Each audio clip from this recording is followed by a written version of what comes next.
Oi gente, tudo bem com vocês? Eu vim aqui atualizar as minhas leituras de janeiro, fevereiro e parte de março, grande parte de março, afinal de contas hoje é dia 20, então eu vou atualizá-los do que eu li até hoje. E eu acabei de me lembrar que eu terminei de ler um livro hoje e ele não está aqui na pilha que eu separei, então vou ter que buscar.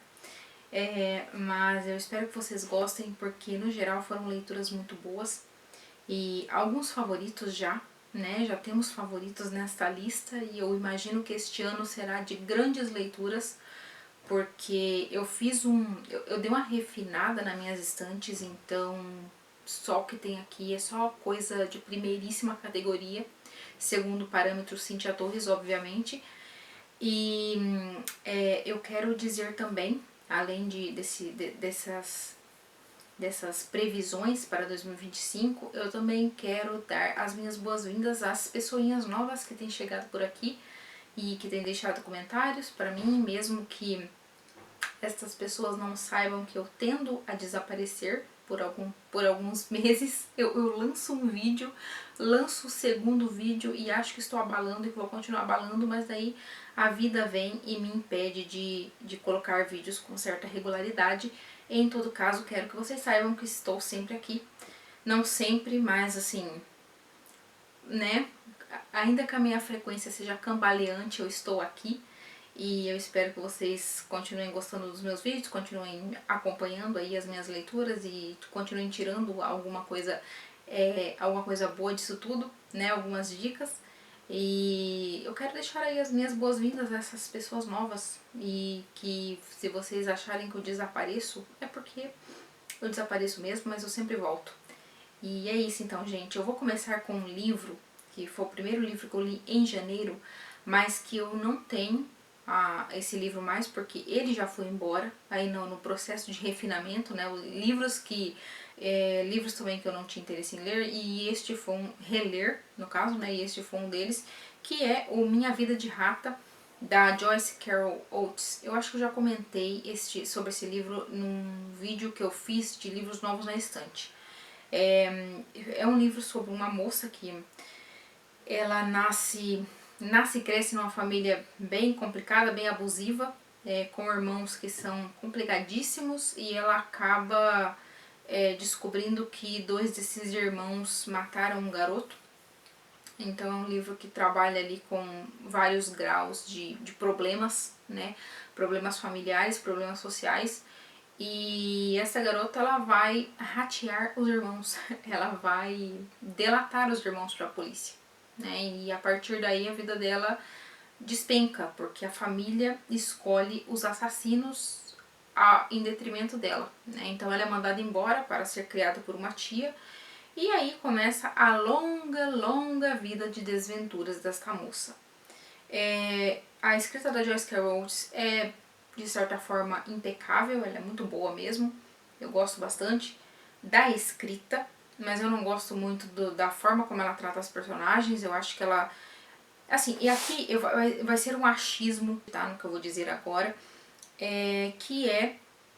Não li nada a respeito. Essa autora, inclusive, tem ótimas críticas, mas eu sinto nela que ela também escreveu aquela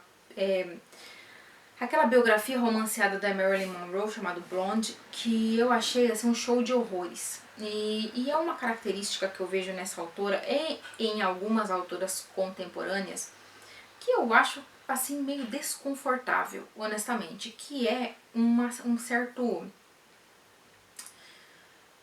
eu não sei, um certo desejo de humilhação nas personagens femininas, sabe? Que é aquela humilhação pela humilhação, que é uma, nossa, como eu sou sofrida, eu sofro demais, e de fato sofrem, parece que tudo acontece com essas personagens. Quando você pensa que a coisa não pode ficar pior, vai lá e fica. E eu não sei se existe algum tipo de novo modelo de personagem que tem crescido hoje em dia, principalmente em meio às escritas femininas, que é tratar essas mulheres, talvez, não sei, talvez como modelos de grande sofrimento, que é um verdadeiro martírio, sabe? Então isso incomoda um pouco. Eu acho forçado, e eu fico pensando a quem serve todo esse martírio feminino, sabe? Colocar as personagens mulheres numa posição assim de tanta humilhação. Porque, assim, não é como se um sofrimento acontecesse a esses personagens. Acontecem vários. E um encadeado no outro. E daí eu penso, o que tá acontecendo, senhoras? Né? E, e não tem nem, assim, Ai, não sei, gente. Eu não quero entrar agora em questões sobre crítica e teoria e tipos de personagens. E também, daí a gente poderia até entrar naquela discussão, né, a que servem determinadas narrativas, a quem servem determinadas narrativas. Não tenho interesse agora, eu tenho interesse, deixa eu reformular, eu tenho muito interesse, mas eu tenho pouco tempo, então assim, não é um assunto que eu consegui me debruçar sobre, ainda que eu tenha curiosidade, porque é uma tendência que eu tenho notado, sabe? E assim, eu não tô nem falando daqueles livros que eles são claramente fetichistas em relação à humilhação, né? A humilhação que tem ali componentes da erótica e do sexual e do erotismo, e enfim. Quanto a isso, não tô nem aí, eu não ligo pra isso, porque realmente é mais. Ele serve muito mais a catarse do que a qualquer tipo de. Ou outros tipos de narrativa, né? Mas dessas outras escrituras contemporâneas que não tem esse componente de erotismo, né, que não são eróticas, não são narrativas eróticas, ainda assim existe todo esse martírio, essa humilhação, que não é fetichista, mas é fetichista por outro lado. Eu fico pensando, sabe, a que servem essas narrativas e por que elas têm estado tão em evidência. Todo livro que você vê, quase todo livro que você vê com personagens femininas tem todo esse sofrimento sem fim que, sabe, me fez perguntar, me fez ter certa curiosidade acerca desse tipo de história e também me fez compreender que realmente não é pra mim esse tipo de livro, eu não gosto, eu acho insuportável. O Blonde, inclusive, ele tá ali só porque a Marilyn Monroe é uma figura pela qual eu tenho muito interesse, eu gosto bastante, eu amo os filmes dela, a maioria dos filmes eu gosto muito. Então eu ainda mantenho, porque talvez eu ainda queira ler, mas ali ele tá na beirada, ele tá naquela linha tênue, ele tá a um passo de ser mandado embora das minhas estantes. Ainda não foi, eu li metade do primeiro livro, mas aí eu parei porque eu fiquei, meu Deus do céu, que sofrimento é esse sofrimento sem fim, né? De quantas formas uma personagem pode ser humilhada, e daí eu acabei parando. Mas ele tá ali, sabe? Ele tá ali. Enfim, o ano ele não começou muito bom em relação a leituras, né? Porque esse livro, ainda que eu tenha gostado muito da escrita, eu realmente, assim, não aproveitei muito da história, que eu ficava pensando, nossa senhora. Mas os outros vocês vão ver que são sensacionais. E engraçado que eu já comecei falando pelos cotovelos, não é mesmo? É porque, gente, é isso aí. Eu fico muito tempo sem falar, quando eu começo a falar, sai tudo de uma vez. Esses livros, eles não estão necessários. Eles estão mais ou menos aqui na ordem, né? Eu acho que sim. Eu vou falar sobre. Eu também li o livro, o primeiro volume da biografia em 3 volumes do Elias Canetti, que é A Língua Absolvida. Eu já tinha lido um livro desse escritor sobre escrita, eu tinha gostado muito, e daí eu vi essa. Eu gosto muito de biografias de escritores, principalmente escritores que viveram períodos interessantes e assim. Esperamos nós que nunca tenhamos que passar por períodos interessantes, afinal os nossos períodos interessantes já estão sendo interessantes o suficiente e não queremos mais disso. Mas aqui no caso Elias Canetti, ele é da mesma geração ali do Stefan Zweig e do Orhan Pamuk. Não, Orhan Pamuk também, mas não era ele que eu ia falar. Do querido, do Amos Oz. E é essa mesma galerinha, sabe? E eu achei interessante porque eu estou lendo também o livro do Stefan Zweig, a autobiografia do Ontem, né? Tô quase terminando, pretendo terminar esse mês ainda. E eu sinto uma grande similaridade ali nas narrativas, primeiro porque eles estão vivendo ali entre Primeira e Segunda Guerra Mundial, né? Então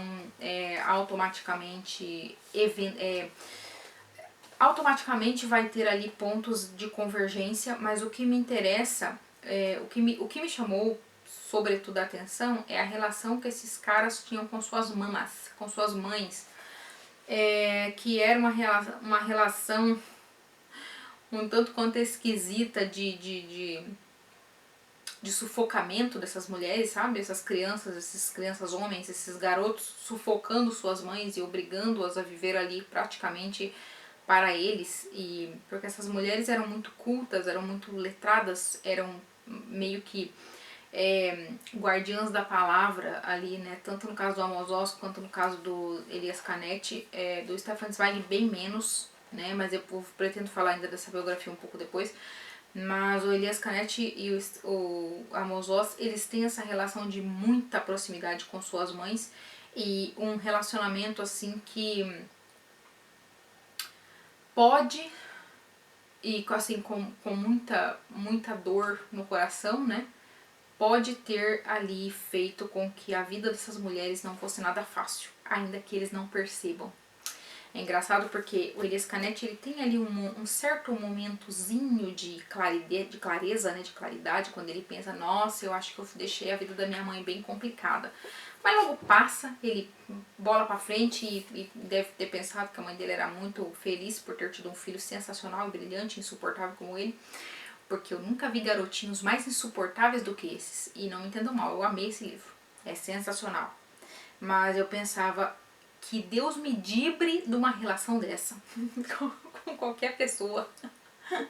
Essas mulheres, no caso da mãe do Elias Canetti, ela ficou viúva muito jovem, né? Ela era uma mulher muito inteligente, muito culta, muito snob também, mas muito culta, muito inteligente, que gostaria de ter vivido a vida, ter tido relacionamentos, mas por conta desse ciúme quase doentio desse garoto, ela meio que foi sufocada ali por um bom tempo. E ele, como eu disse, ele se torna um tanto quanto autoconsciente em um momento ou dois ali, mas logo passa, é bem rapidinho, sabe? E o que me marcou mais, é interessante as coisas que marcam a gente, né? O que me marcou mais aí foi essa relação de codependência bizarra que esses garotos tinham com suas mães, com suas mãezinhas. E o quanto disso talvez tenha sido um pouco culpa delas também, né? E culpa, obviamente, do entorno e da sociedade que fazia. Porque, né, eu não sou daquelas pessoas que ficam culpando ali a sociedade por 100% das coisas que acontecem, mas eu acho que mulheres também, que existem determinadas narrativas que costumam colocar mulheres em situações de muita fragilidade, né, enquanto seres pensantes. Eu não gosto disso, eu não gosto dessas narrativas que falam, ai, a sociedade é culpada. Eu acho que falta um pouco de agência também, em alguns momentos, né, e eu compreendo perfeitamente que existem períodos em que essa agência é menos ou mais possível, porém, com algumas narrativas você percebe que esta agência poderia ter sido, sim, existido, né? E, enfim, qualquer dia aí a gente conversa melhor sobre isso, se der tempo, se eu conseguir. O outro livro que eu li foi Montanha Gelada, do Charles Frazier, que é aquele filme, sabe aquele filme Cold Mountain, que eu nunca assisti, porque eu quis ler o livro primeiro, não sabia que era um livro, tive interesse em ler este livro, então não assisti ao filme, mas pretendo, que é com, se não me engano é com o Brad Pitt, ou é o Jude Law, não sei, mas eu acho que é o Brad Pitt. Brad Pitt, a Renée Zellweger e a linda Nicole Kidman. E vai falar sobre este soldado confederado que vai desertar, né, da guerra ali sulista, e é o processo dele voltando para casa. Aqui, num pós-fácil, Charles Frazier, ele agradece a vida real deste homem, que é o, como que é o nome do fulano, gente?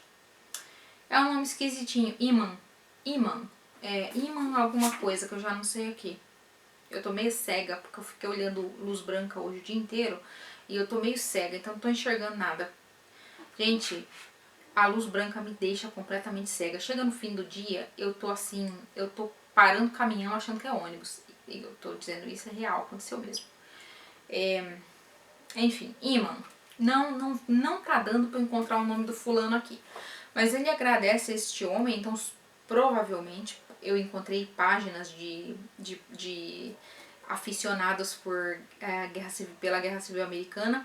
E aparentemente este homem realmente foi um desertor, ele existiu mesmo, mas aqui é um romance, né? É um romance, não tem nenhum cuidado em se mostrar uma história real, e é muito interessante porque vai falar sobre este período, né? A Guerra Civil Norte-Americana, que contrapôs ali estados do Sul contra estados do Norte. Os estados do Sul muito mais escravagistas do que o do Norte, né? O Norte entrou para a história como o estado dos mocinhos, mas temos ali o horror da guerra, e aqui vai mostrar o horror muito, muito cru da guerra, e aqui não mostra batalhas. Aqui tem narrativas, algumas narrativas de batalhas que o Iman vai contando para outras pessoas, os horrores, mas não é muito. O que conta mais, o que acontece mais aqui neste livro é o retorno dele, e como a desgraceira vai cobrindo o país inteiro. A miséria, a fome, a bandidagem que vai crescendo em meio à guerra, porque as pessoas não têm como sobreviver. Então, todos os horrores da guerra, mas sem ser naqueles grandes acontecimentos. Aqui é o horror da guerra nas coisas mais banais, né? Não dá nem pra aplicar muito essa palavra, mas as coisas mais, as situações mais banais, aqui surgem os horrores da guerra. Mulheres que foram deixadas sozinhas para sobreviver ali com seus bebês, crianças em situações terríveis. E temos esse cara tentando chegar em casa. Ele quer chegar na Montanha Gelada, na Cold Mountain lá, que é o lugar que ele ama, né? Que é o lugar que ele fica, na Carolina do Norte, no caso, ele fica relembrando esta terra dele, esta terra prometida, né? E ele vai se lembrar também da Ada, que é essa moça que ele teve um conhecimento bem breve ali antes da guerra, e eles meio que se apaixonaram, então, só que agora ele já não é mais a mesma pessoa, ela também já não é.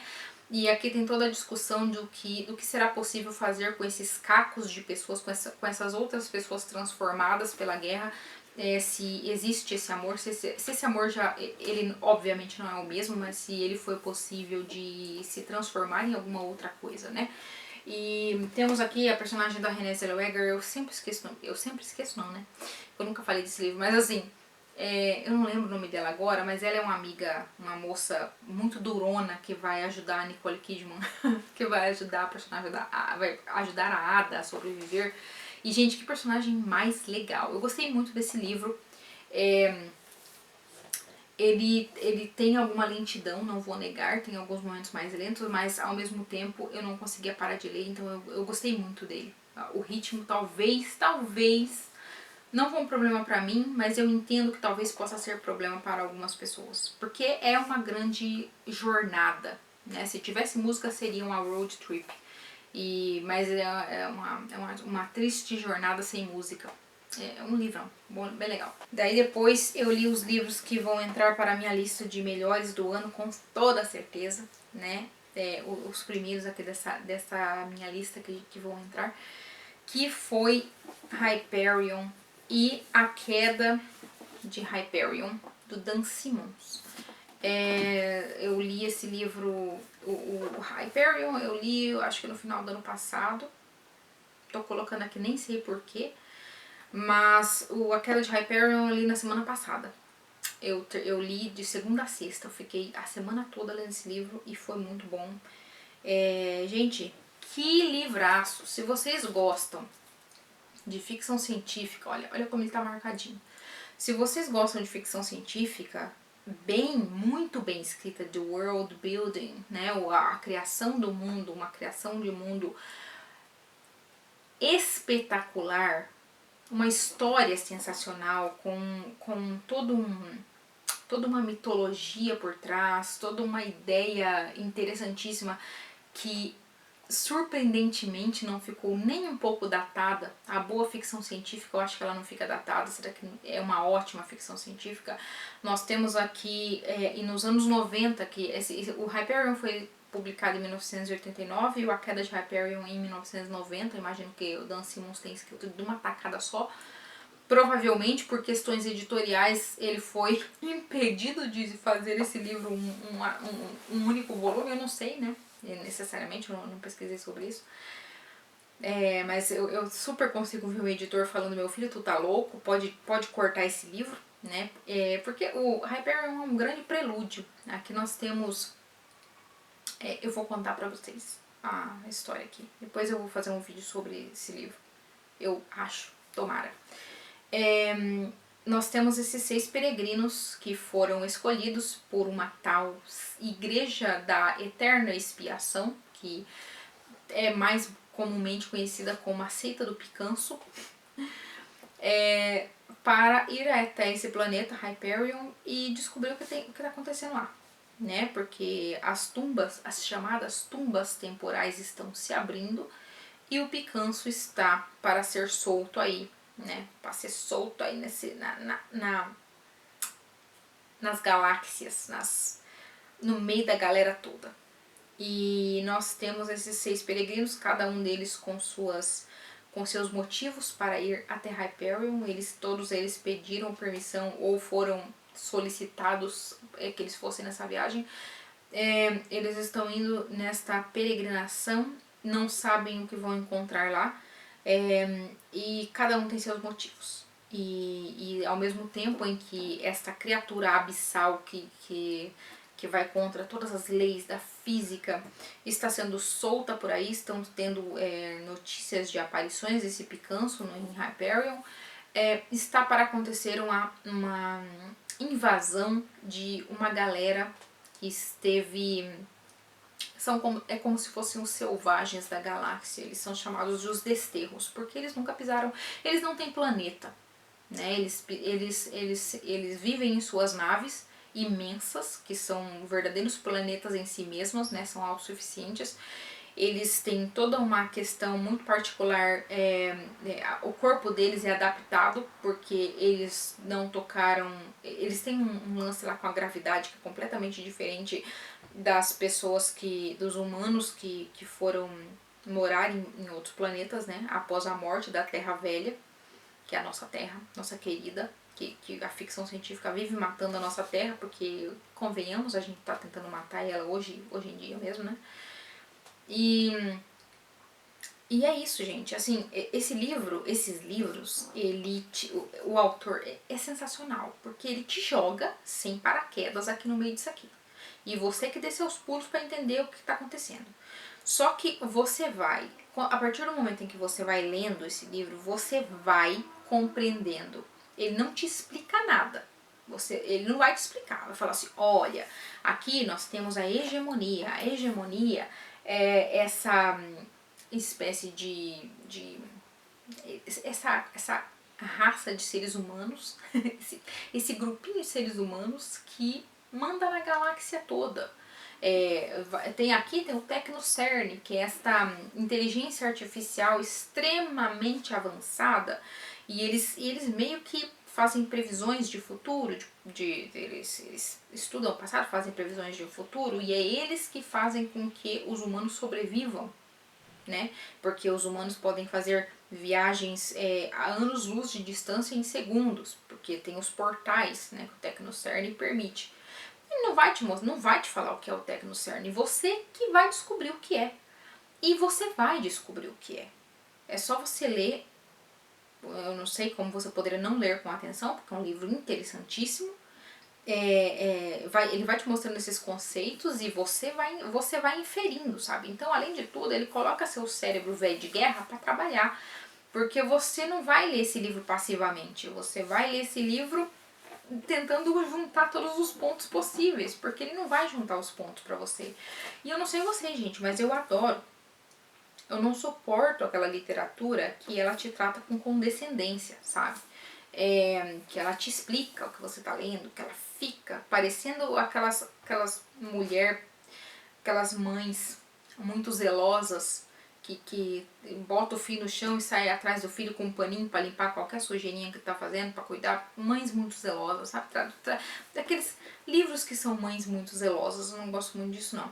Eu não gosto de ser subestimada na leitura e esse aqui não te subestima. Você vai ser jogado lá e você que se vire. Como eu disse, a discussão aqui não é nem um pouco datada, inclusive estamos vivendo aí as discussões de Hyperion e, nossa, sensacional. Comprei outro livro do Dan Simmons, que é aquele The Terror, né, o terror, que tem aquela série, não sei se é da HBO ou se é da Sci-Fi, não faço ideia, daquela galera que foi navegar e ficou perdido lá no meio do gelo. Então eu tenho interesse em ler também, mas é um baita de um calhamação. E vamos ver aí que hora que eu leio, né? E daí, gente, os livros que eu falei naquela lista de livros que eu quero ler em 2025, né? Eu falei que eu queria ler livros que eu já estava lendo e que eu tava numa periguetagem literária imensa. Então eu tava lendo muitos, muitos, muitos livros. E a minha ideia com aquela lista era mostrar pra vocês o que eu estava lendo e falar que eu ia continuar lendo neste ano. E já cumpri, Hyperion era um deles, né? E esse daqui também que é o Gold Dust Woman, do como que é o nome do homem? Stephen Davis, que é sobre a Stevie Nicks. Eu gostei muito desse livro, muito, muito mesmo. Aqui nós ficamos sabendo sobre o Fleetwood Mac. Quando o Fleetwood Mac a partir do momento em que sobre a vida da Stevie Nicks, obviamente, mas grande parte da vida dela foi com o Fleetwood Mac, então nós vamos ficar sabendo grande parte da vida dela, não, grande parte desta biografia é com o Fleetwood Mac. Como ela ainda hoje em dia ainda flerta um pouco com algumas reuniões com essa galera, então, né, pode-se dizer sim que grande parte da vida dela é meio que indissociável, né? A Stevie Nicks do Fleetwood Mac e assim por diante. Aqui eu não sabia que essa banda era assim, era um nível de treta, sabe? Porque é todo mundo se pegando, é um problema sério. O Lindsey Buckingham é insuportável. Que homem insuportável, misericórdia. Eu não sabia, eu não tinha essa... Mas aqui vai um adendo. Eu acho que esse Stephen Davis, ele não gostava nem um pouco, ele não gosta nem um pouco do Lindsey Buckingham, porque esse cara descasca esse homem. Então, assim, ele é bem parcial. Bem parcial. Mas eu também acho que ele não era flor que se cheirasse não, viu? Cara chato, abusivo, insuportável. Ele vivia batendo em todo mundo, batia nas ex-namoradas, bateu um monte nesse Vinix. E ela também não era aquela, né? Muito louca. Todo mundo muito doido aqui.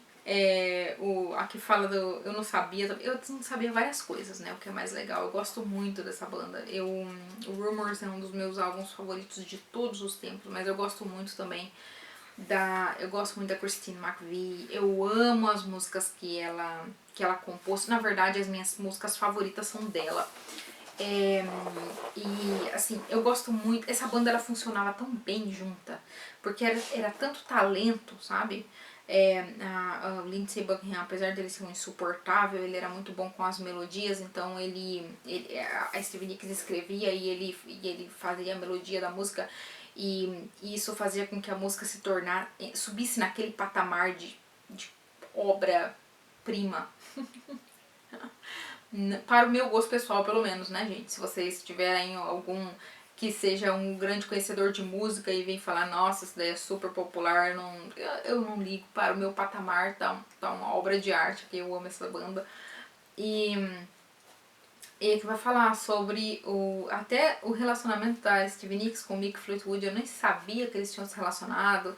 E daí fala também sobre o John McVie, que vivia tretando com a Christine quando eles eram casados. Era uma verdadeira quebração de barraco, literalmente. Até que eles meio que se separaram e surpreendentemente continuaram na mesma banda, né? Então, assim, é um bafafá sem fim que proporcionou um dos melhores discos da história, com toda aquela tensão sexual acontecendo entre todos os membros da banda. E aquela bagunça, aquela brigaiada. E músicas sensacionais, porque a Stevie, ela escreve muito sobre o que está acontecendo com ela. Então é basicamente um grande diário.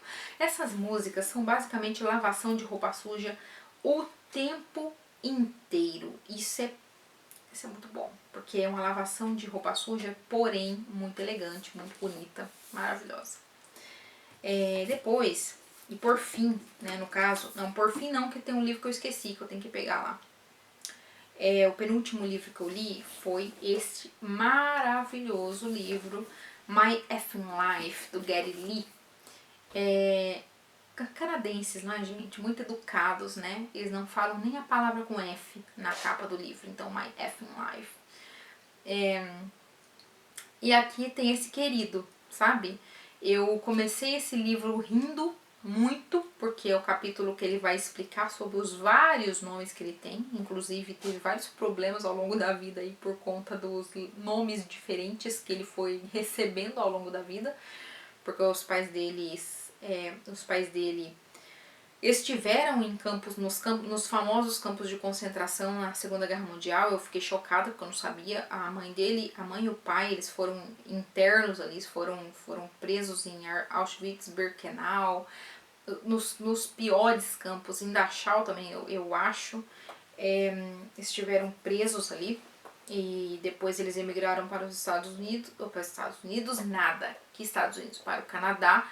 E ele vai falar sobre todo o problema que foi quando ele chegou, quando a mãe dele, os pais chegaram sem saber falar inglês direito, e daí teve todos aqueles problemas na imigração com sonoridade do nome, daí pegaram o nome errado. Então é um capítulo muito engraçado, que ele vai falar sobre esses problemas que ele teve ao longo da vida por conta do nome dele, né? Mas tem um capítulo muito pesado também que fala basicamente sobre a vida dos pais, se não me engano é o segundo capítulo, vai falar sobre a vida dos pais dele, ou seja, a vida dos pais dele nos campos de concentração, como eles se conheceram lá, e como o pai dele, mesmo naquela situação horrenda, os pais dele ainda se apaixonaram e o pai dele fez de tudo para melhorar a vida da mãe dele. É uma história muito bonita, muito triste mesmo, e muito revoltante também, e que, né, que foi uma das poucas histórias felizes aí, porque eles conseguiram emigrar e daí conseguiram viver bem, né? O pai dele morreu bem cedo, acho que não tinha 40 anos. Ele vai falar bastante sobre essa perda, vai falar também sobre as relações, né, sobre as relações que a tradição trouxe para ele, o que ele é com a tradição, o que ele é hoje em dia, como ele fez as pazes com alguns pontos de sua tradição e como ele conviveu com o fato de que os pais dele foram sobreviventes de campo de concentração e como é para uma pessoa conviver com isso, né? O quanto ela se sente pequena e o quanto ela sente que a vida dela é um tanto quanto banal depois do que os pais e muitos outros viveram, né? Então, temos algumas dessas discussões aqui. Vamos ter essa banda mais querida da face da Terra, porque eu nunca vi uma banda tão suave, tão maravilhosa quanto o Rush. É uma banda muito longeva e eu terminei o livro chorando, né? Porque aqui o penúltimo capítulo ele vai falar sobre a morte do Neil Peart e é muito triste, porque o Neil Peart é uma das minhas pessoas favoritas, assim. Eu tenho vários livros dele, eu amo o livro Estrada da Cura, eu tô olhando ali, ele está logo ali. Mas eu gostei também Música para Viagem, eu tenho Música para Viagem 1 e 2, eu quero Road Show agora, tá faltando, mas é que aqueles livros são tão caros. Eles são finos, e eles são caros, eles são brochura, não sei porque é tão caro. Mas,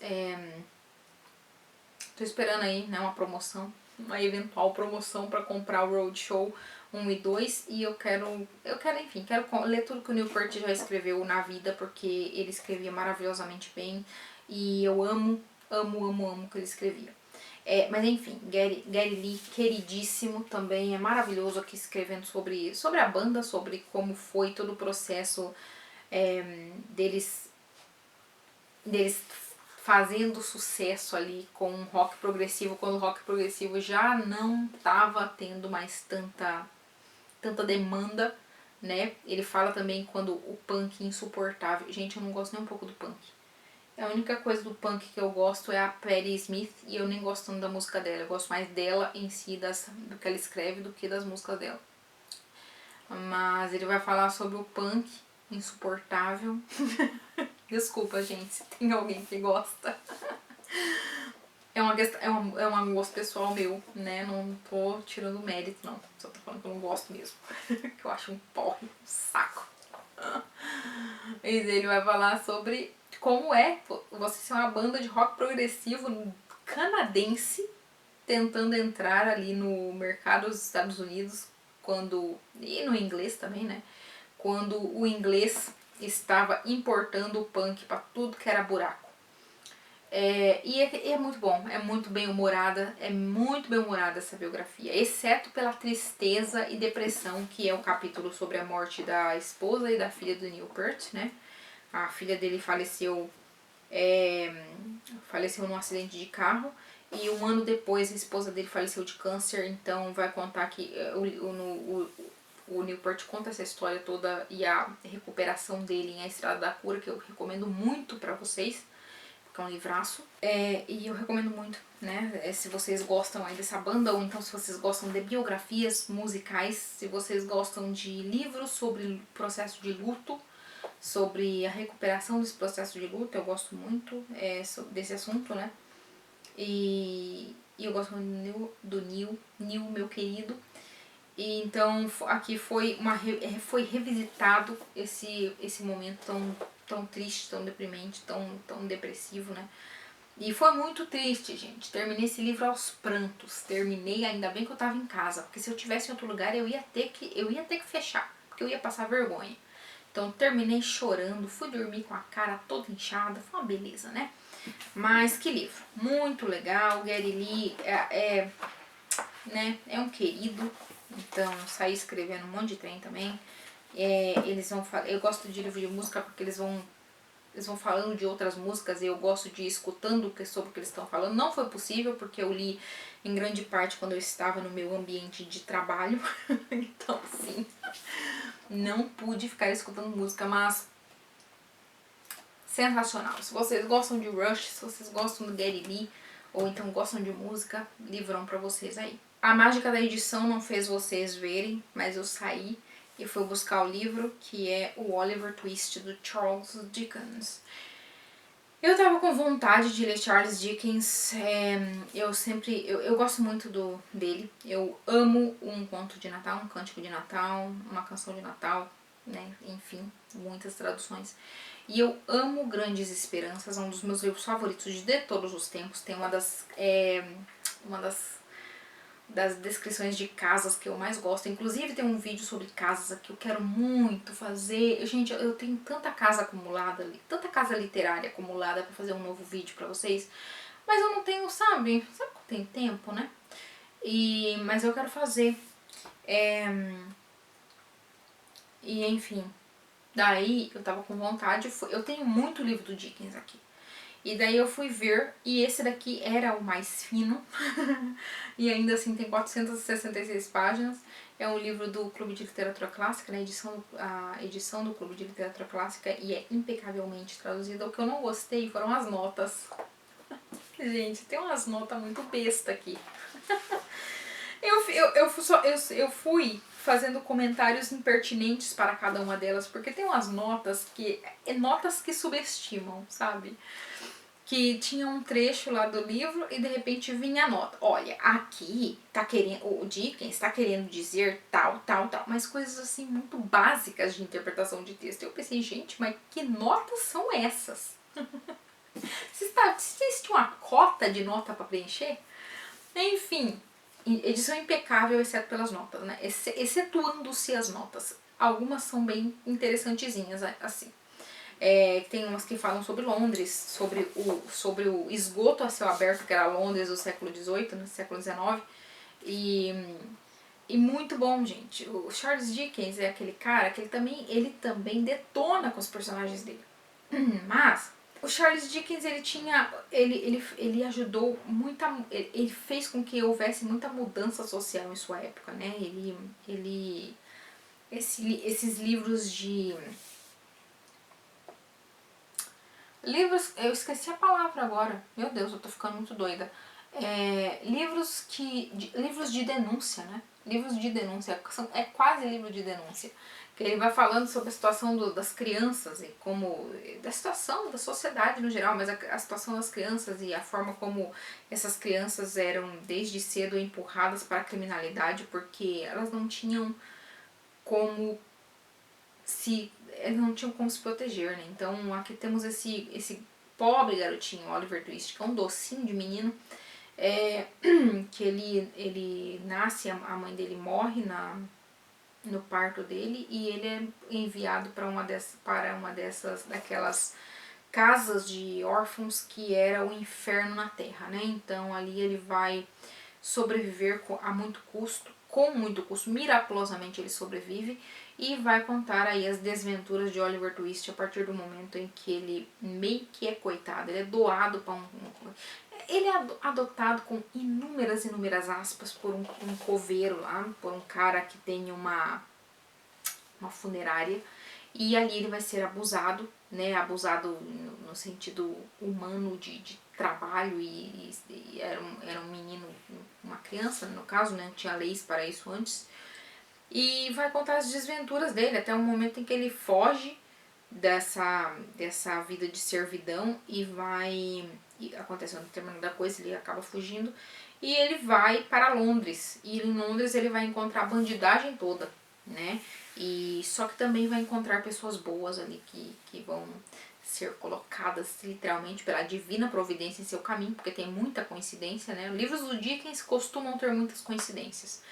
E eu fecho o olho mesmo, tô nem aí. Eu gosto bastante, eu relevo as coincidências, e porque faz parte da experiência que é Charles Dickens na nossa vida, né? Então, gente, vale muito a pena. É um livro gostosinho de ler, revoltante, né? Mas o humor do Charles, meu amigo, sabe? O humor do Dickens é muito bom, é muito divertido. Eu ri várias vezes. É aquele riso de nervoso, mas ainda assim dá vontade de rir, é muito divertido. Então é isso, gente. Até hoje, dia 20 de março, o que eu li foi isso aqui, né? Foram esses livros aí. Eu pretendia gravar o vídeo sobre Hyperion hoje, mas eu estou só o pó da gaita. Então, não sei se vocês conhecem essa expressão made in Paraná, mas é isso, gente. Tô só o pó da gaita, né? Não tenho o que fazer, eu tô sem voz até, eu tô meio cega também, porque, né, luz branca, mas é isso. Vamos deixar para outro dia aí. Espero que vocês tenham gostado. Espero que continuem acompanhando esses vídeos. E deixem aí o que vocês leram. O que vocês leram nesses últimos meses? Contem para mim. Já leram livros que estarão na lista de vocês de melhores do ano? Me perguntaram se eu ia fazer uma lista de melhores do ano, mas acho que já passou, né? Já passou esse momento. Eu acho que eu deixei o timing passar, agora já era. Eu li muita coisa boa ano passado, mas não tanto quanto eu gostaria. Ano passado foi complicado pra mim, não foi muito fácil não. Mas esse ano eu tô com bons pressentimentos. E é isso, gente. Muito obrigada pela presença de vocês. Até o próximo vídeo. Tchau, tchau.